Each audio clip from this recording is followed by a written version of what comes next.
Commissary Connect is a network of commercial kitchens. It's actually the technology that holds the commercial kitchens together. So it's almost like an operating system for food hubs. This is the first of, I believe, 12 provincial food hubs. This is the pilot and demonstration sites. With an entry-level entrepreneur, at a certain level, they're going to want to sell to a major retailer, and they can't do that from an entry-level Vancouver coastal health and food facility.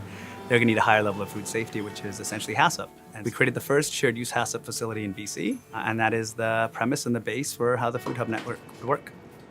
We started a food truck back in 2010, and that was actually how the whole model began. It was an Indian food truck at Granville in Georgia. Realized very quickly that there wasn't much support for entrepreneurs that were starting in the food industry. That was actually where the technology was born from. We realized that no matter how large these kitchens got, we were going to have to understand who was going to use which piece of equipment when, and there really had to be a pricing model that matched the ups and downs and the cyclical nature of the food industry. So having a fixed cost with a variable cost model, so essentially pay per use per piece of equipment, is what we created.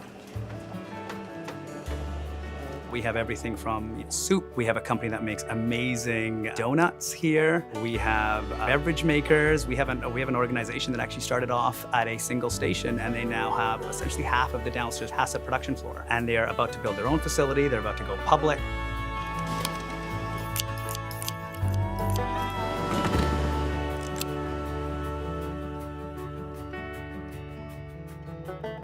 It used to be that people starting a food business would have to go and buy a restaurant or build their own facility. Especially when it came to a HACCP facility, you'd have to build your own facility first. Now what happens is members are coming in and they're using the equipment and they're paying for what they're using, but it's not sitting on their books.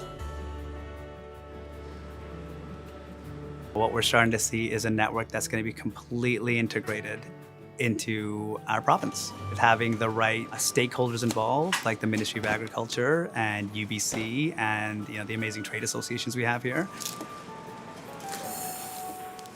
We now have a leg up, having these entrepreneurs grow and scale together and learn off of each other. This is the future of food in BC.